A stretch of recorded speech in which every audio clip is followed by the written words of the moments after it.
I used to believe I was one of the lucky ones, not because my life was perfect, but because it felt real in a way that so many relationships don't. My marriage wasn't built on grand gestures or dramatic promises. It was built on something quieter, something steadier, routines, trust, and the kind of emotional safety that makes you stop questioning things altogether.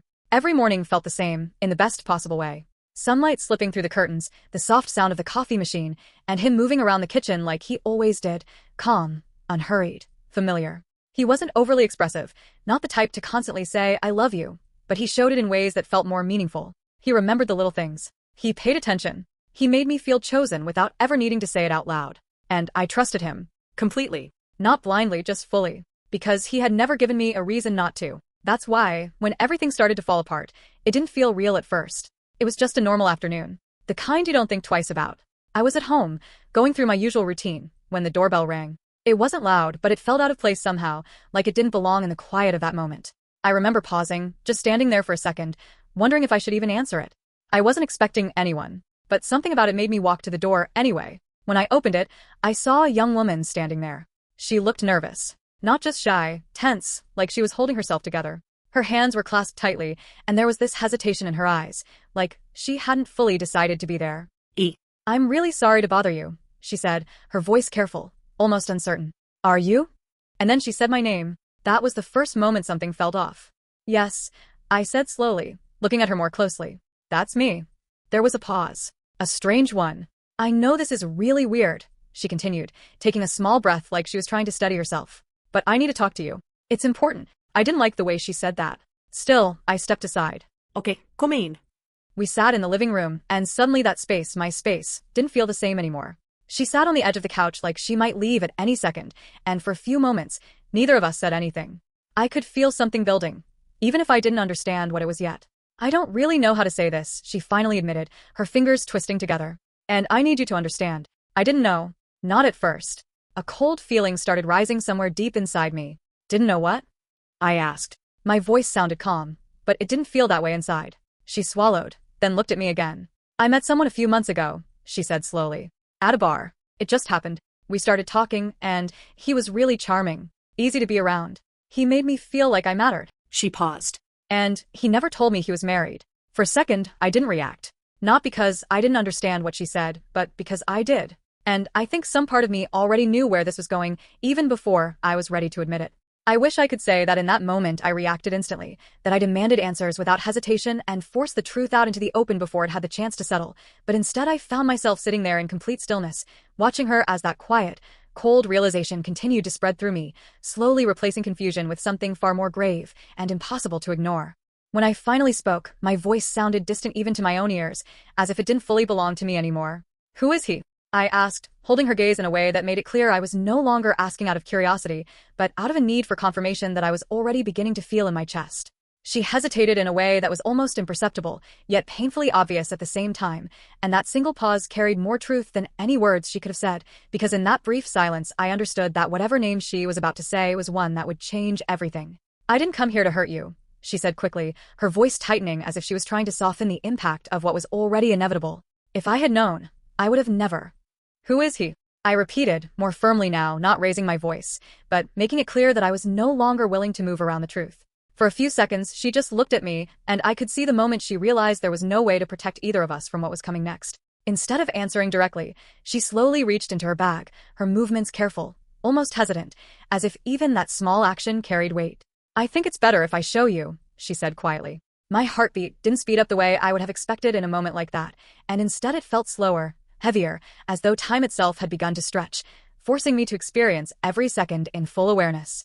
She unlocked her phone, her fingers trembling slightly as she searched for something, and when she finally turned the screen toward me, I found myself unable to immediately process what I was seeing, because my mind instinctively resisted the reality that was being placed right in front of me. It was a photo. He's smiling in that same familiar way I had seen countless times before, with that effortless warmth that had once made me feel safe and chosen, except now that expression was directed at someone else, in a moment that had nothing to do with me. For a few seconds, I didn't even reach for the phone, as if keeping a physical distance from it might somehow protect me from what it represented, but deep down I already knew that there was no version of this where I had misunderstood. "That's my husband," I said quietly, not asking, not doubting, but simply acknowledging what had already become undeniable.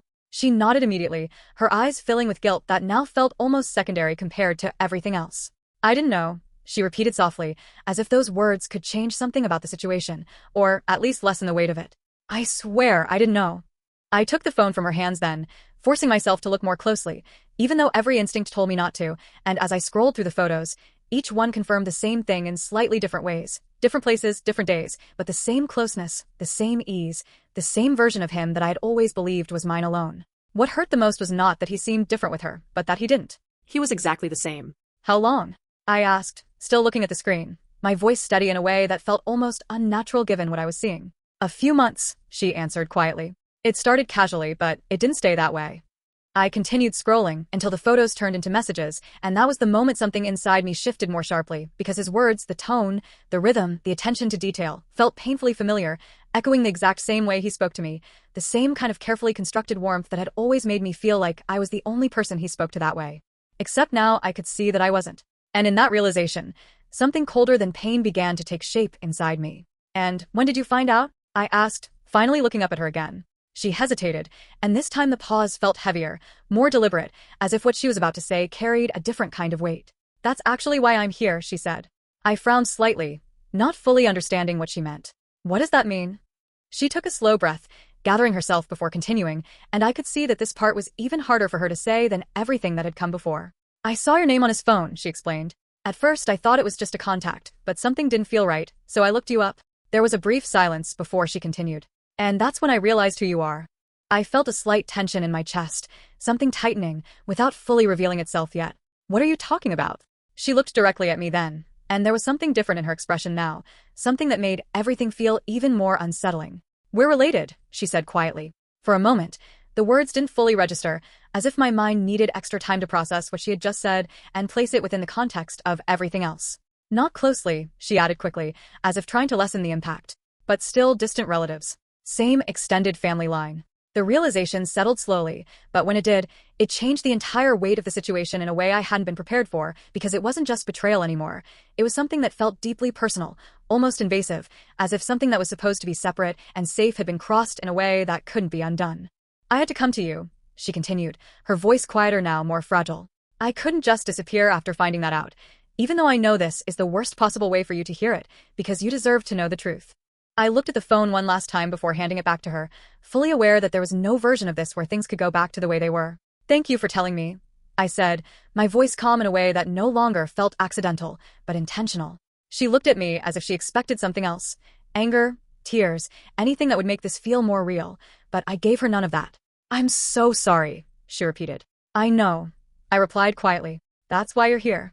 I walked her to the door in silence, and when it finally closed behind her, the house didn't feel louder or emptier, but simply unfamiliar, as if something fundamental had shifted without making a sound, leaving me standing in a space that looked exactly the same, yet no longer felt like my own. And through all of it, despite everything I had just seen and heard, I still hadn't cried, because whatever I was feeling had already moved past shock and into something far more controlled, far more deliberate. By the time evening came, I had already replayed every possible version of what I could say, how I could confront him, how I could force the truth out into the open, but the more I thought about it, the clearer it became that this was no longer about catching him in a lie, because I already had the truth, and what I needed now was to see just how far he was willing to go to hide it. So when I heard the sound of his keys at the door, followed by the familiar rhythm of his steps as he walked inside, I didn't move right away, and instead I sat there for a moment longer, letting that final piece of calm settle over me like a mask I was about to wear.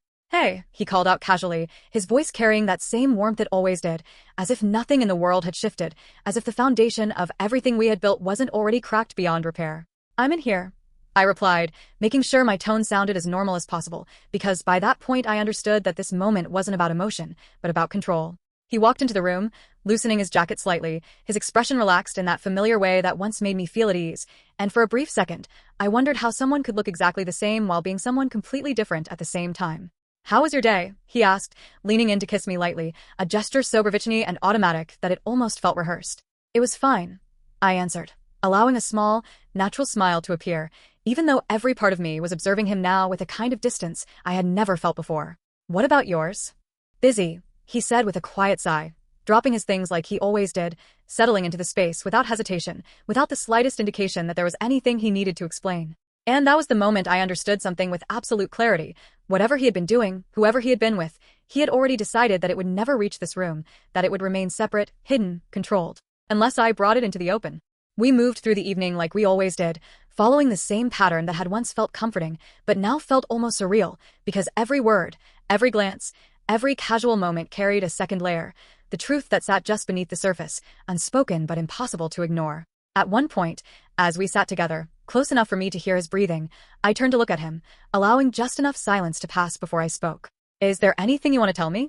I asked, my voice calm, steady, and almost gentle in a way that gave nothing away. He didn't hesitate, not even for a second. "No," he said simply, looking at me with that same open expression, the same rainy look that once made me trust him without question. "Why would there be?" I held his gaze for a moment longer than usual, not searching for proof, not hoping for confession, but simply observing him as he made that choice in real time. The decision to lie without pause, without visible struggle, without any sign that the truth even crossed his mind. And in that moment, something inside me settled completely. Because it wasn't just that he had betrayed me, it was that he was choosing to do it again, right in front of me, while looking me in the eyes.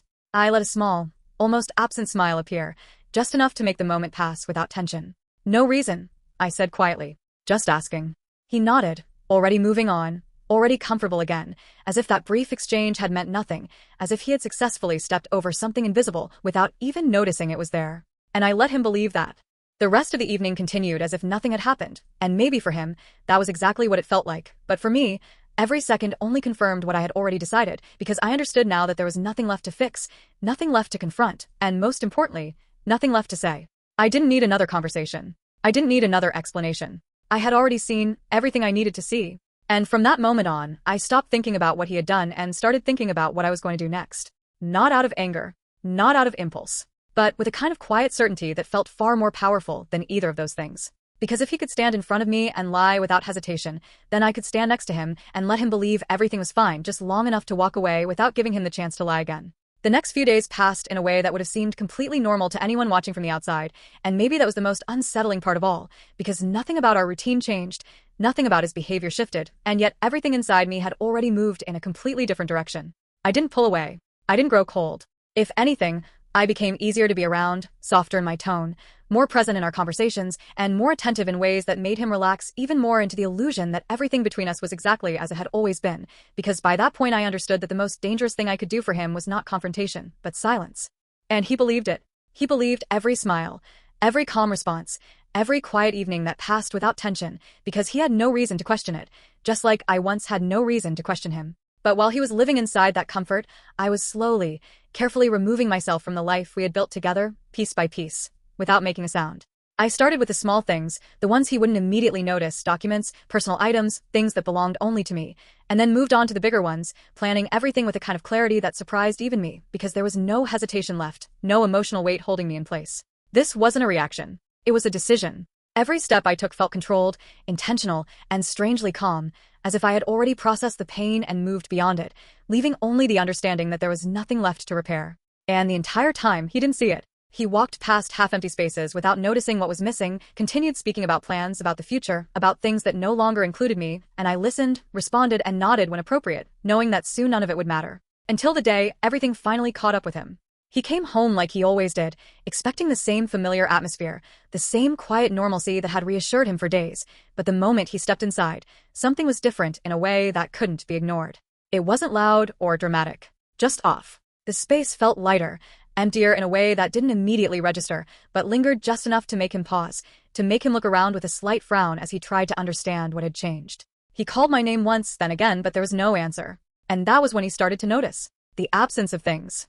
At first, small details, items that had always been there but now weren't, and then the larger realization that followed, building slowly but inevitably as he moved further into the house. Until he saw it, a stack of papers, placed neatly on the table, positioned in a way that made it impossible to miss. He walked over, picking them up with a growing sense of unease, his movements no longer relaxed, no longer automatic, as his eyes scanned the first page. And that was the moment everything finally broke through. Divorce papers. Not a conversation. Not an argument. Not a warning. A decision already made. By the time he looked up from the pages, fully understanding what he was holding, the silence around him was no longer comfortable, no longer familiar, but absolute in a way that left no room for denial, no room for explanation, and most importantly, no room for another lie. Because I hadn't given him the chance. I hadn't stayed to ask for the truth. I hadn't stayed to hear excuses. I hadn't stayed at all. And somewhere in that empty space, he was finally left alone with the one thing he had avoided this entire time, the reality of what he had done. And now imagine you were in my place. If you had the proof, if you knew the truth, and the person you trusted most looked you in the eyes and chose to lie, without hesitation, would you confront them right away? Or would you walk away in silence, the way I did? What would you do? I'm really curious to hear your thoughts, because situations like this are never as simple as they seem from the outside, and every choice comes with its own consequences. So go ahead and share your opinion in the comments. Would you stay and confront, or leave without a word? I'll be reading your responses, waiting for your comments.